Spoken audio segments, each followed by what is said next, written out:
Kelihatan gambarnya anak-anak? Kelihatan gambarnya? Oh, Kelihatan. udah. Ya, jelas. Jelas? Jelas gambarnya? Yang di sini Jelas. jelas? Yang di sini? Ya, Yosua sama. Ya. Baik. Tari kreasi daerah dan tari kreasi modern. Apa bedanya tari kreasi daerah, anak-anak? Tari kreasi daerah, ini gambarnya seperti ini. Dan tari kreasi modern. Apa bedanya? Oh, ini tari kreasi daerah. Oh, ini tari kreasi modern. Apa bedanya, anak-anak? Tari kreasi daerah berasal dari daerah lain. Ayo, monggo yang lainnya dijawab anak-anak. Apa bedanya? Oh, ini loh penampilan tari kreasi daerah. Ini loh tari kreasi modern. Bedanya apa? Gambarnya jelas kan, anak-anak? Jelas ya, anak-anak, gambarnya? Jelas. Jelas. Ya. Apa bedanya? Silahkan dijawab. Kalau tari kreasi daerah itu tari yang berasal dari daerah tertentu. Setiap daerah punya kekhasan masing-masing. Kalau ini kira-kira daerah mana kalau seperti ini bajunya ini? Daerah mana dengan baju-baju seperti ini ada mahkota? Dari daerah mana ini? Kira-kira? Kok enggak ada yang jawab ya anak-anak ya? Tolong dijawab anak-anak yuk.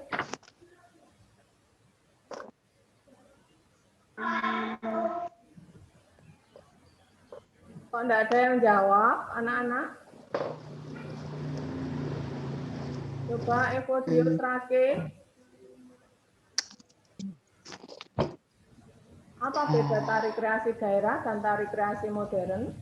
Tari kreasi daerah itu yang berasal dari suatu daerah tertentu. Kalau modern,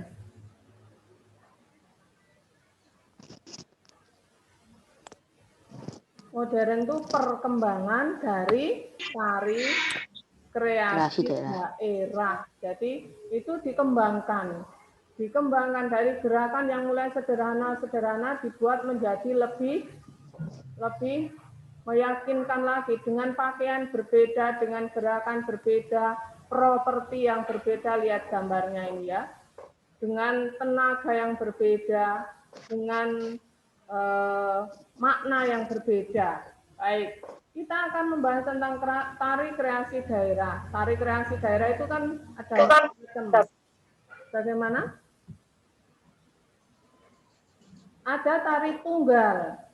Nah, ini tunggal. Ada yang putri, ada yang putra. Dan ada juga tari apa kalau dua orang begini? Kayak berpasangan. Berpasangan, ya. Ini contohnya. Kalau ini dari daerah Jawa. Kalau ini dari daerah mana? Kalau ada di sini biasanya dari Kalimantan. Kalau seperti ini.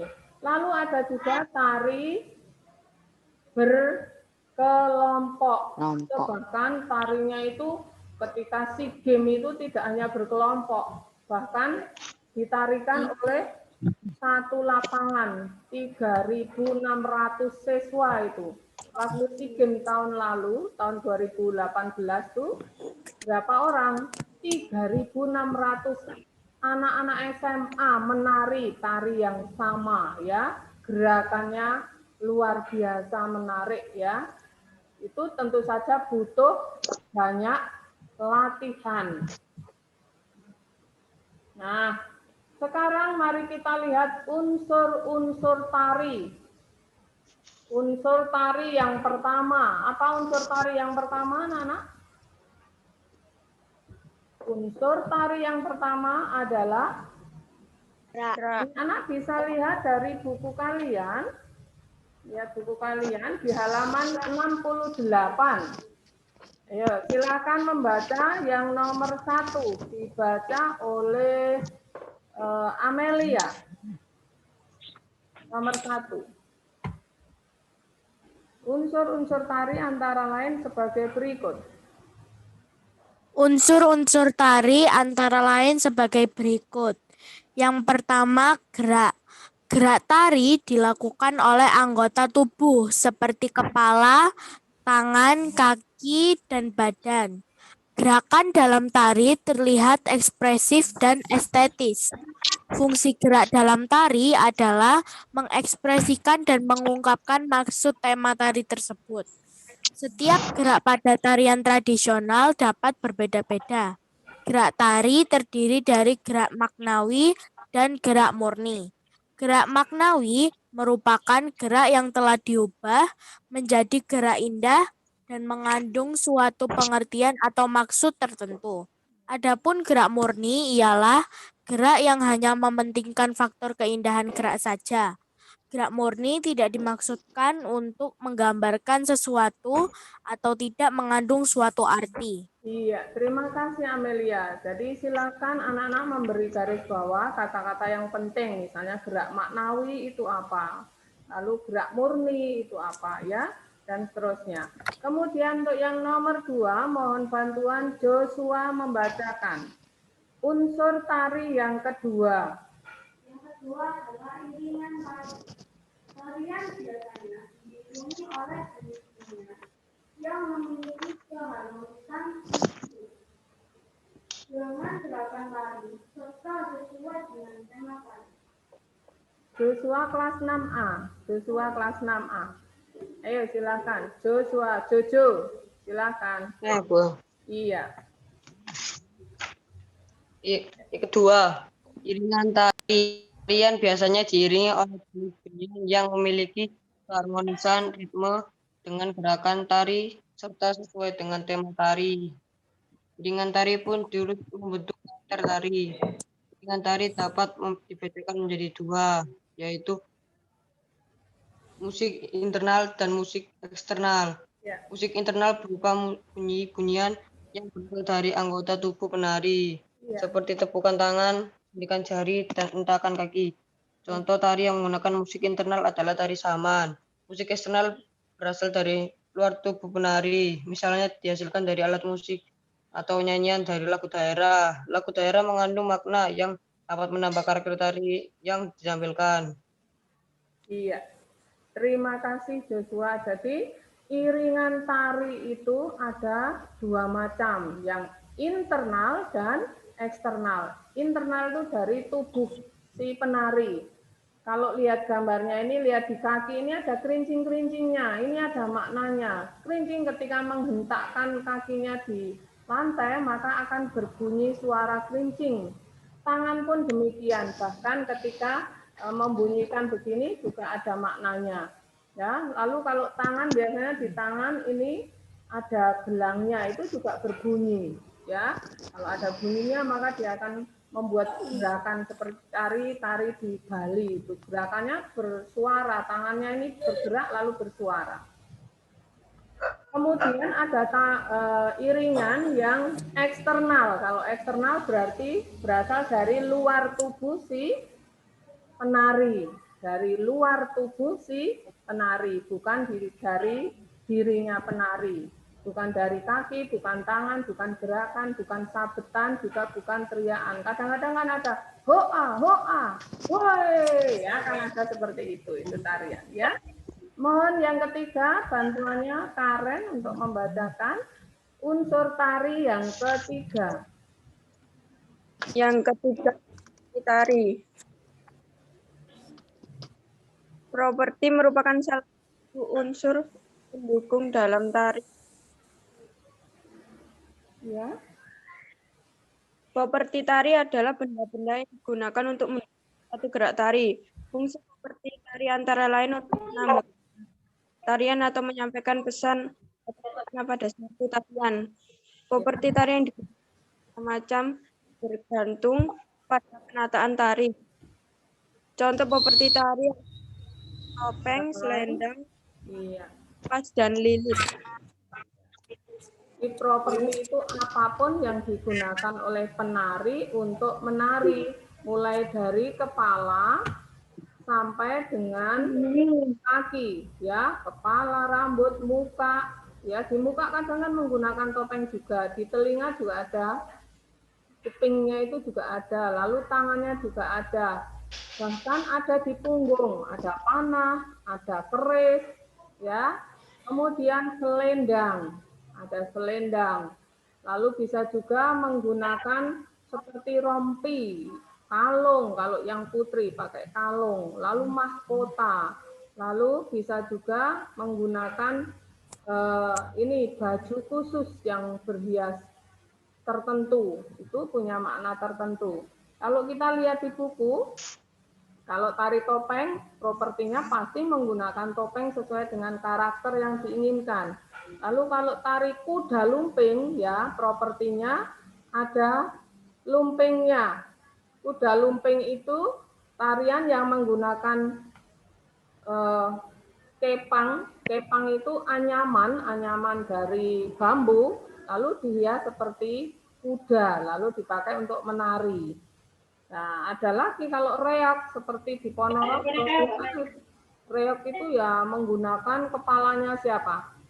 Kepalanya seekor singa, ya maka selain singa juga ada tambahan lagi pasukannya yang banyak ya menggunakan topeng-topeng.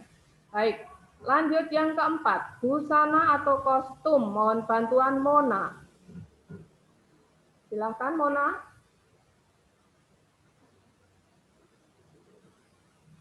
Mona, silakan.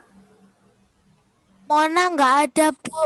Katanya makan dulu. Nanti saya keluarkan. Ya. Coba yang ada, Stefani. Busana atau kostum tari? 4. Busana atau kostum tari. Busana tari merupakan semua pakaian yang dikenakan oleh penari untuk mempertunjukkan karya tari. Ya. Busana atau kostum memiliki peran sebagai penyempurna pertunjukan. Busana tari hendaknya tidak mengganggu gerak penari. Busana tari juga harus sesuai dengan tema tari. Ya, terima kasih Stefani. Jadi busana atau kostum itu melengkapi atau menyempurnakan ya, bahkan juga punya makna. Ya, punya makna tertentu dan diupayakan tidak mengganggu gerakan tari ya, seperti pada gambar ini.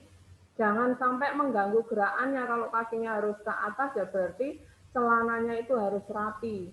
Baik putri maupun putranya pakai celana ya, bukan pakai jarik atau tidak pakai kain-kain yang menutup di depan sehingga mengganggu. Selanjutnya yang kelima, tata rias. Minta tolong Rake membacakan yang nomor 5. Tata rias. Tata rias dapat mengubah penampilan wajah menjadi lebih sempurna. Tata rias di dalam tari tidak hanya bertujuan untuk menyempurnakan penampilan. Tata rias tari juga memiliki fungsi untuk menunjukkan perwatakan atau karakter penari. Ya, tata rias. Jadi lihat seperti di gambar di buku ini, kalau seperti ini wajahnya lembut, halus. Lain lagi kalau yang garang, yang harus menjadi rahwana misalnya, maka riasnya juga harus seperti rahwana. Maka kalau perias tari itu menjadi yang sangat mahal karena menentukan karakter orang yang mau menari. Terima kasih Rake. Selanjutnya yang nomor 6, unsur yang ke-6. Minta tolong bantuannya Nathan. Apakah ada Nathan? Baik, tidak ada. Lanjut ke siapa tadi yang ada? Daniel Titi. Silakan. Tidak ada juga? Iya, Bu. Oh iya, silakan Daniel. Yuk. Pola lantai. Pola lantai dalam tari adalah susunan atau aturan penari serta arah pergerakan penari di atas panggung. Penari akan membentuk formasi tertentu dan bergerak berpindah tempat. Fungsi pola lantai dalam tari adalah untuk membuat penampilan tari terlihat lebih indah dan menarik. Pola lantai dalam tari bermacam-macam bentuknya. Antara lain pola lantai vertikal, horizontal, diagonal, dan melingkar. Ya, terima kasih Daniel. Jadi pola lantai ini menggambarkan bagaimana makna tarian ini akan ditampakkan kepada pemirsa, penontonnya. Seperti halnya ketika SEA Games di negara kita ingin menunjukkan bahwa kita ini tidak main-main. Kita sungguh-sungguh mengadakan kegiatan itu dan berlatih luar biasa berkali-kali, berbulan-bulan dengan sekian ribu orang. Maka pola lantai menjadi penentu menarik tidaknya suatu tarian. Kalau pola lantainya bingung, maka yang menonton tidak akan tertarik lagi. Unsur yang terakhir adalah tata pentas atau panggung. Mohon bantuannya Samuel. Siapa? Samuel. Silakan Samuel. Ya.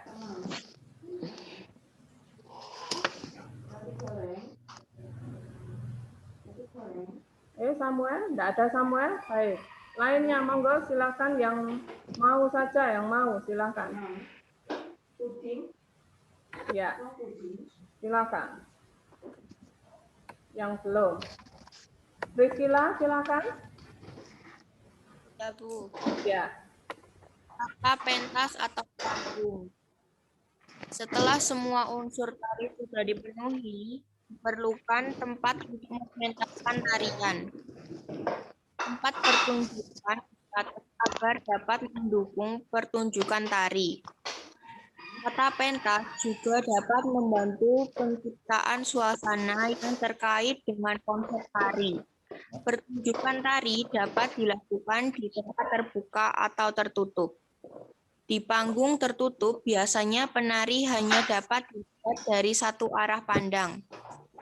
Panggung berada di luar ruangan, misalnya di halaman atau di lapangan. Di panggung, biasanya penari dapat dilihat dari arah pandang. Iya, terima kasih PV.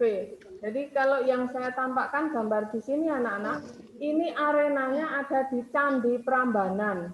Bu Era pernah menyaksikan secara langsung pertunjukan tari ini. Jadi langsung di pelataran Candi Prambanan.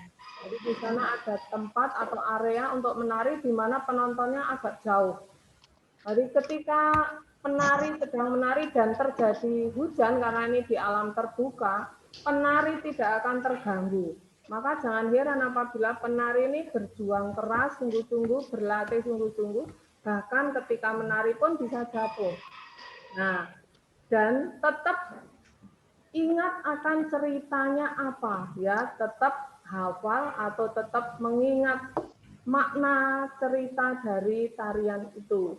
Jadi panggung juga menentukan kalau seperti tari yang berasal dari Sumatera itu ada yang lompat batu, maka itu juga disiapkan, berarti kan ada di ruangan terbuka. Tapi ada juga yang ada di ruangan tertutup.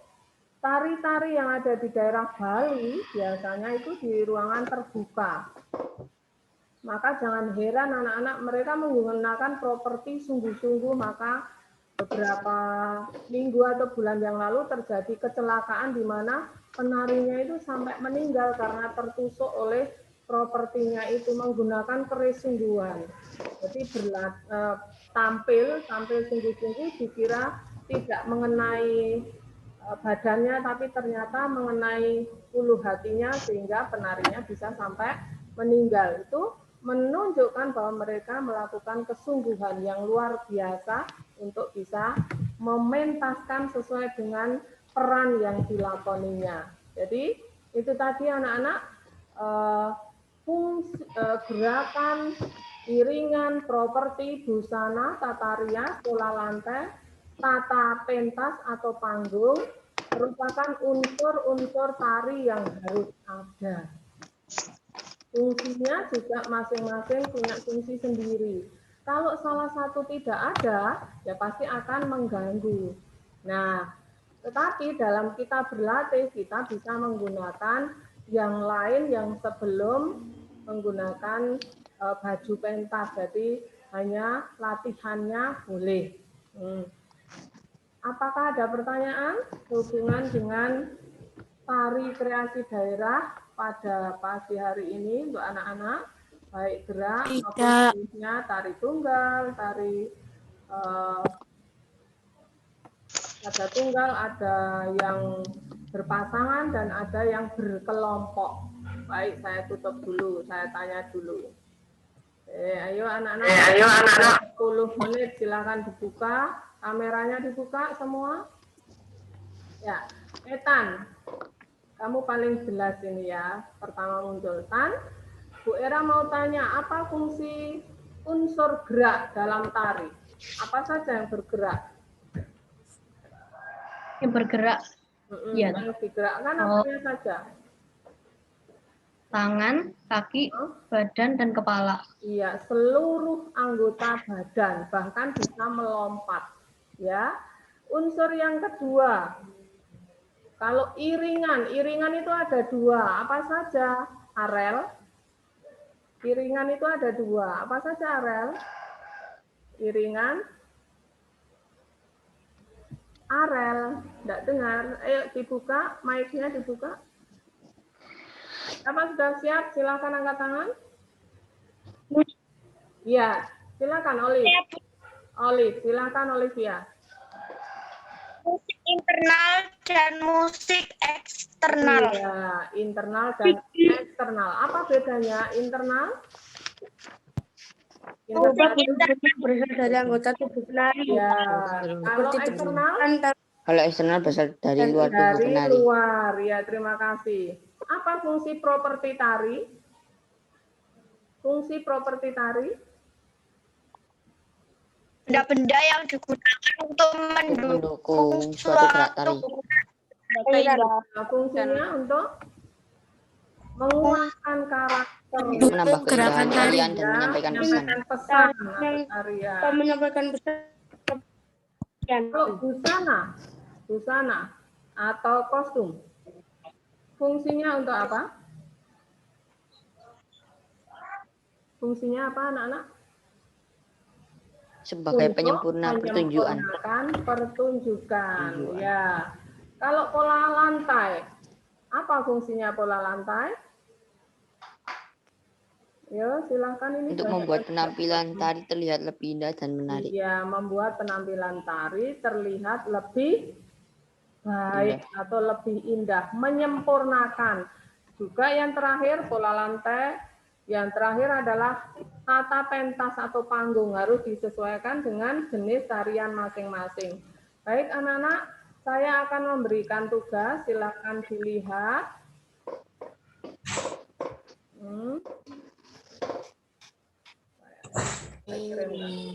Ya, tugasnya silakan di print screen. Iya. Tugas 1, sebutkan dan jelaskan 7 unsur tari, tahu ya.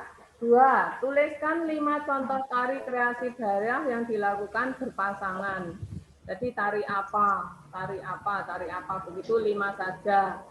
Yang ketiga, tuliskan ringkasan tentang tari serampang 12. Anak-anak bisa lihat dari halaman berapa itu? Halaman ini 46 dan seterusnya. Halaman 46 dan seterusnya. Lalu yang keempat, tuliskan ringkasan tentang tari golek lenak. Lalu yang kelima, tuliskan ringkasan tari Zapin Melayu, dari mana asalnya, lalu bagaimana menarikannya, maknanya apa, dan seterusnya.